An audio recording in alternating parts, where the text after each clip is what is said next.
Saudara-saudariku, Bapak Ibu, anak muda, dan anak-anak terkasih dalam Tuhan, kita menutup tahun liturgi kita dengan hari raya Tuhan kita Yesus Kristus, Raja semesta alam. Kristuslah yang menjadi Raja semesta alam dan mengingatkan kita bahwa satu-satunya Tuhan yang patut hadir selalu dalam hati dan hidup kita adalah Yesus sendiri. Saudara-saudari, hari ini juga kita novena medali wasiat hari yang keempat dengan tema Bersama Maria, Santo Yosef pelaksana rencana Bapa. Santo Yosef dengan diam, tidak banyak bicara, menjalankan dan melaksanakan apa yang dikehendaki Bapa bagi Maria dan Yesus. Kami bersyukur kepadamu karena kemuliaan-Mu yang besar. Ya Tuhan Allah, Raja surgawi,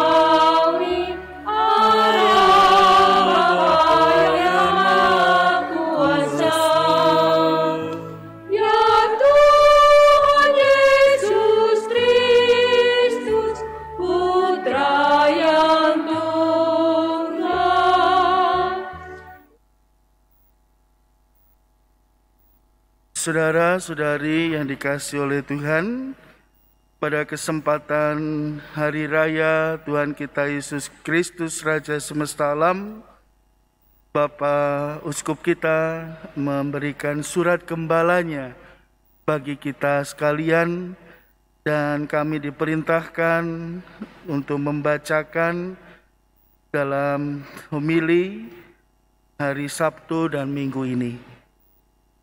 Bagi umat Katolik Keuskupan Surabaya, bersatu dengan Kristus dalam perjalanan bersama. Para romo, suster, bruder, frater, katekis, saudara sekalian umat Allah di Keuskupan Surabaya yang terkasih, kita menyaksikan bahwa sampai saat ini pandemi COVID-19 di negara kita masih berlangsung. Oleh karena itu, tidak sedikit umat yang menjalankan aktivitas agamanya dengan perasaan ragu-ragu dan penuh kehati-hatian. Hal tersebut bukan merupakan sikap yang salah demi kesehatan dan keselamatan.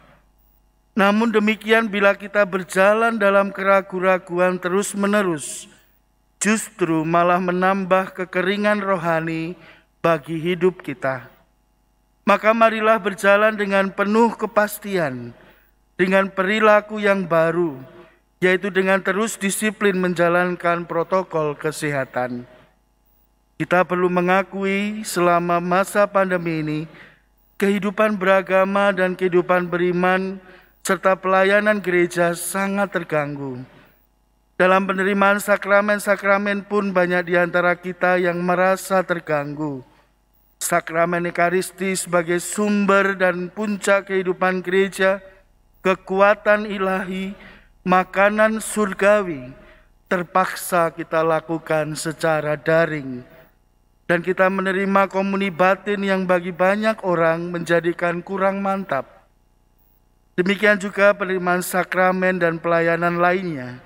Misalnya sakramen pengurapan orang sakit bagi penderita COVID-19 yang mestinya dibutuhkan kehadiran seorang pastor, tidak bisa dilakukan dengan semestinya. Anak-anak yang baru sambut komuni setelahnya tidak boleh ke gereja karena harus mentaati aturan umur. Mungkin masih banyak lagi pelayanan-pelayanan yang tidak bisa dilakukan dengan baik dan maksimal, seperti penerimaan krisma, sakramen krisma, selama 2020 terpaksa saya batalkan. Memang situasinya darurat dan tidak normal, tetapi semuanya membuat ada sesuatu yang kurang dalam mengungkapkan iman sebagai umat Katolik. Akibatnya tidak sedikit umat yang merasa kecewa, sedih, merasa kekeringan rohani dalam menjalani hidup sebagai umat beriman di masa pandemi ini. Maka saya mengajak para romo dan seluruh umat Allah di Keuskupan Surabaya, marilah di tahun 2022 kita bertekad bersama-sama memulihkan kehidupan rohani kita yang terluka, kehidupan rohani yang kering akibat virus COVID-19. Marilah kita kembali dan mencintai dan semakin mencintai Ekaristi. Saya tidak mengatakan bahwa saat ini Anda tidak mencintai Ekaristi, tetapi saya mendengar hanya dengan melihat YouTube di acara misa, Anda sudah merasa merayakan misa. Apalagi acara misa yang Anda lihat di YouTube merupakan siaran tunda. Hal seperti itulah yang kurang tepat. Untuk itu marilah kita merayakan Ekaristi dengan benar. Dan seandainya Anda masih ada kekhawatiran, cemas, takut, sehingga Anda terpaksa harus mengikuti Ekaristi dengan cara live streaming atau daring, hal itu haruslah dilakukan dalam waktu yang sama. Maksudnya, bukan merupakan siaran tunda. Demikian juga marilah membangkitkan kembali dinamika persekutuan di paroki, di lingkungan dan komunitas. Kita tahu bahwa gereja bukan sekedar organisasi saja, tetapi merupakan kumpulan umat Allah yang hidup bersekutu, bersatu dalam nama Tuhan. Kehidupan gereja terbangun dalam semangat kebersamaan, berusaha menolong anggotanya yang mengalami kesulitan atau kesusahan, karena kita adalah satu kesatuan keluarga Allah atau gereja. Gambaran mengenai persekutuan model jemaat perdana dapat menjadi cermin bagi kita untuk membangun persekutuan umat di lingkungan. Cara hidup umat perdana ini tetap menjadi cita-cita yang terus-menerus diupayakan, diperjuangkan dan diwujudkan sepanjang waktu. 5 hal di dalam membangkitkan persekutuan bagi hasil musyawarah pastoral di halaman 7 adalah persaudaraan, mendengarkan sabda, solidaritas, perayaan iman atau doa, dan memberi kesaksian iman. Para romo, saudara-saudari umat Allah yang terkasih, sebagaimana direkomendasikan oleh Musyawarah Pastoral 2019, pada tahun 2022 merupakan tahun bersatu dengan Yesus. Dalam buku 3 Seri Mupas 2019 direncanakan untuk 4 tahun dari 2021 sampai dengan 2024, prioritas kebijakan pastoral keuskupan difokuskan pada hidup berlingkungan. Agar terjadi penguatan akar jati diri gereja bagi warga lingkungan, baik sebagai pribadi, keluarga, sebagai lingkungan dalam membangun persekutuan kokoh. Ada nilai yang harus dihayati, instrumen pastoral dan agenda.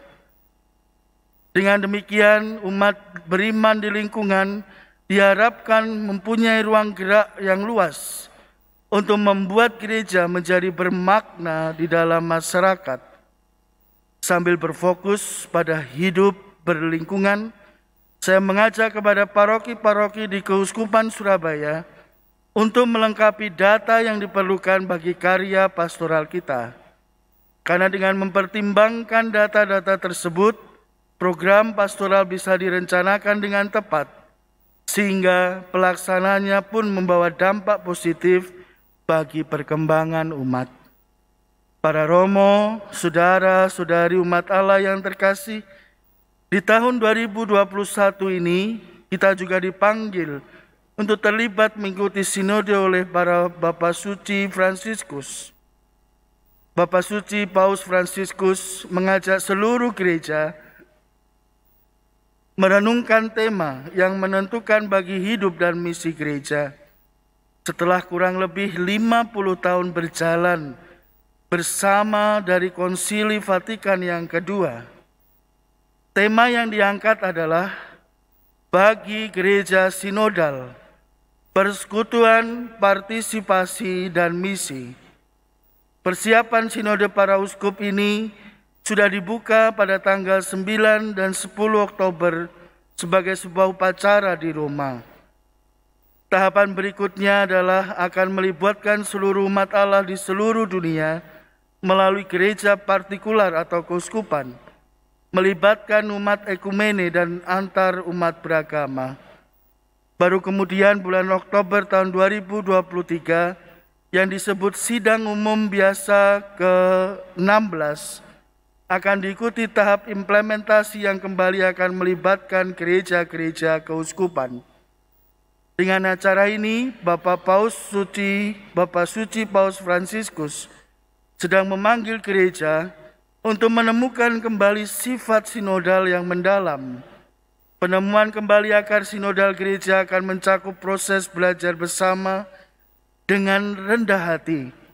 Bagaimana Allah memanggil kita menjadi gereja pada milenium yang ketiga. Proses sinodal ini tidak perlu dipandang sebagai beban berat yang bersaing dengan proses ardas keuskupan kita. Justru meneguhkan ardas kita. Dan saya berpendapat keduanya saling mendukung dalam kerangka pelayanan pastoral. Maka saya memberi tema surat gembala ardas ini, bersatu dengan Kristus dalam perjalanan bersama. Apalagi proses sinode gereja universal ini hampir mirip musyawarah pastoral tahun 2019 dan tahun 2000 apalagi proses sinode gereja universal ini hampir mirip musyawarah pastoral tahun 2009 dan tahun 2019 seperti yang pernah kita lakukan. Mendengarkan suara dari bawah yang akhirnya menghasilkan arah dasar berpastoral di keuskupan kita. Marilah kita dukung bersama. Semoga kesempatan bersama ini menggerakkan pertobatan dan berbuah dalam misi. Bersama Yesus, Bunda Maria dan Bapak Yosef, marilah kita juga berdoa agar proses sinodal boleh berjalan dengan baik dan lancar. Demikian juga perwujudan ardas di tahun bersatu dengan Yesus dalam Ekaristi tahun 2022 boleh menghasilkan buah-buah yang bermanfaat bagi persekutuan umat di Keuskupan Surabaya. Akhirnya, selamat merayakan Hari Raya Kristus Raja Semesta Alam dan mempersiapkan Natal tahun 2021. Salam sehat selalu. Surabaya 8 November 2021. Berkat Tuhan, Monsinyur Vincentius Sutikno Wisaksono, Uskup Keuskupan Surabaya, dengan tanda tangan dan stempel keuskupan. Sekian surat gembala dari Bapak Uskup kita yang terkasih. Semoga menjadi permenungan, menjadi catatan bagi kita sekalian. Sejenak kita berdoa untuk kesehatan beliau, agar Tuhan memberikan kebijaksanaan dan kesehatan yang tetap kepada uskup yang kita cintai. Amin. Doa novena medali wasiat kita di hari novena yang keempat ini. Perawan Maria yang termurni, Engkau yang melahirkan Yesus, kami mohon bantuan dan perlindungan-Mu untuk menghadapi kesulitan hidup kami. Betapa besar kesulitan-kesulitan yang kami hadapi di dunia ini. Engkau sebagai Bunda Gereja yang menjadi harapan bagi kami semua dalam mengarungi hidup ini. Ya Perawan Maria, Engkau memiliki kehormatan terbesar, terkandung tanpa noda. Terangilah hati kami agar mampu hidup murni seperti Engkau sendiri. Perawan yang amat suci murni, panggilan-Mu yang istimewa sebagai Bunda Allah, bantulah kami memperoleh putra-Mu, sikap rendah hati, kemurahan hati, dan kemauan berdoa hidup yang suci dan kematian yang bahagia. Amin. Perawan yang tersuci, Bunda segala pengantara segala rahmat, Engkau senantiasa melindungi kami. Pada saat penampakanmu pada Santa Katarina, Engkau telah berjanji bahwa bila kami dengan kepercayaan memakai medali wasiat dan mengulang doa, Ya Maria yang terkandung tak bernoda, doakanlah kami yang berlindung kepadamu, akan menerima rahmat yang berlimpah-limpah. Terdorong oleh janjimu, kami datang menghadap dengan kepercayaan yang sangat besar untuk memohon dengan perantaraanmu, Bunda yang tersuci. Amin. Perawan yang tersuci, Bunda Tuhan kami Yesus Kristus, serta Bunda kami, dengan sangat mendalam kami percayakan perantaraanmu untuk memohonkan bantuan kepada putramu Tuhan kami Yesus Kristus. Ini telah Engkau nyatakan begitu sering melalui pengantaran doa novena medali wasiat. Kami anak-anak-Mu yang mencintai serta mempercayaimu, memohon dengan sangat kepadamu untuk memperolehkan bagi kami rahmat-rahmat serta anugerah-anugerah yang kami mohon selama novena ini. Kami berharap agar berguna bagi jiwa kami dan jiwa-jiwa mereka yang kami doakan. Bunda Maria, Engkau mengetahui bahwa putramu Tuhan kami Yesus Kristus berkenan tinggal dalam hati kami. Untuk itu perolehkanlah bagi kami kebencian yang mendalam akan dosa serta kemurnian hati, sehingga setiap pikiran, kata, dan perbuatan kami selalu mengusahakan kebesarannya. Perolehkanlah bagi kami juga semangat berdoa dan bermati raga, sehingga kami karena penyesalan memperoleh kembali apa yang telah hilang karena dosa, dan akhirnya memperoleh Firdaus, di mana Engkau bertahta sebagai Ratu para malaikat dan manusia. Ya Maria yang dikandung tak bernoda, Ya Maria yang dikandung tak bernoda, Doakanlah kami yang berlindung kepadamu. Ya Maria yang dikandung tak bernoda, Doakanlah kami yang berlindung kepadamu.